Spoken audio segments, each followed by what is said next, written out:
My worst fear as a freelancer is to run out of work. This fear kept me awake for years until I understood what I needed to do to escape this so-called freelancer cycle. Not having my time be tied to my earnings.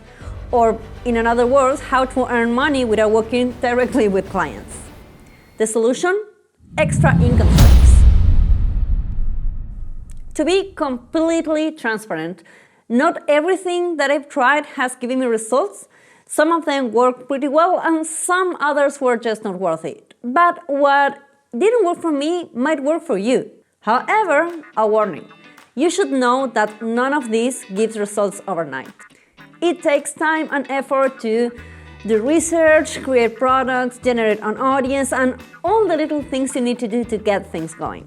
The first alternative income that I ever tried is affiliate marketing. I still use it nowadays and I love it. Affiliate marketing is where you talk about or promote a product or a service and you get paid for every person that purchases that product or service through your affiliate link.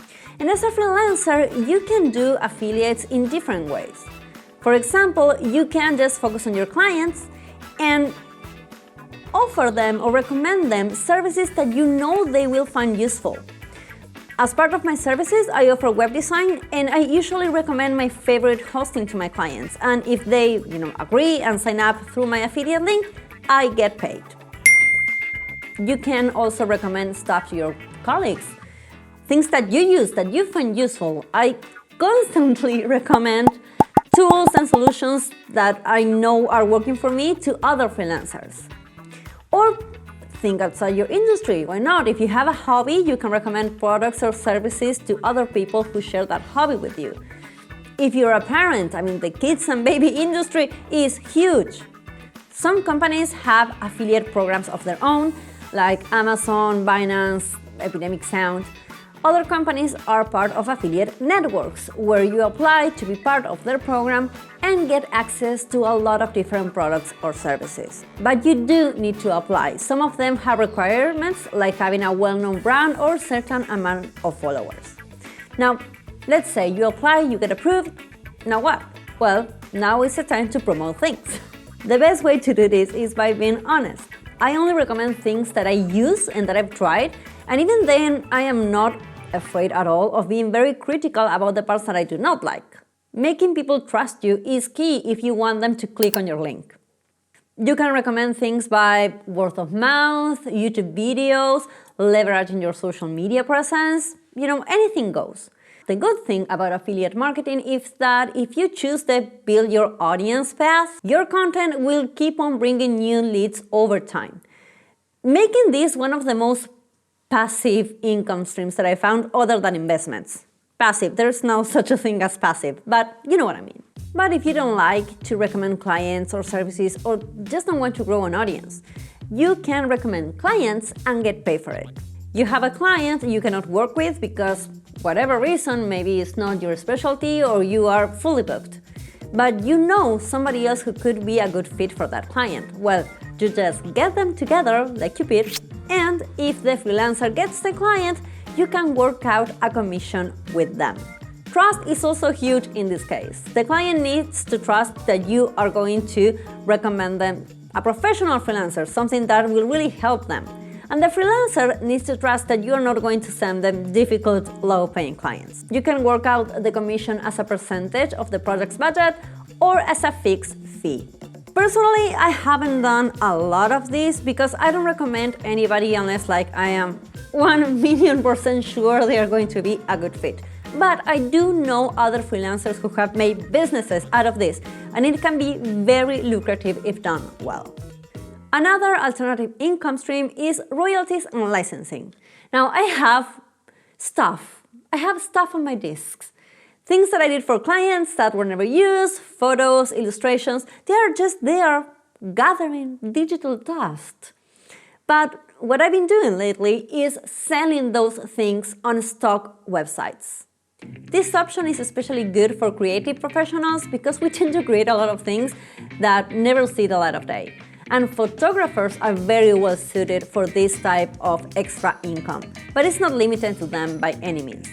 You can do this the lazy way, which is the one that I do, where I just submit whatever it is that I have, whatever asset that I have, to different stock websites, and I get paid each time that somebody downloads that asset. Or you can be a little smarter about it and make some research about what things are on demand and create products specifically to meet that demand. The good thing about this option is that you can repurpose. English. Reuse. You can reuse whatever it is that you already have instead of just leaving it abandoned there on a disk or on the cloud. It's also similar to affiliates in the sense that you create the asset once and you can sell it over and over again, so semi-passive stuff.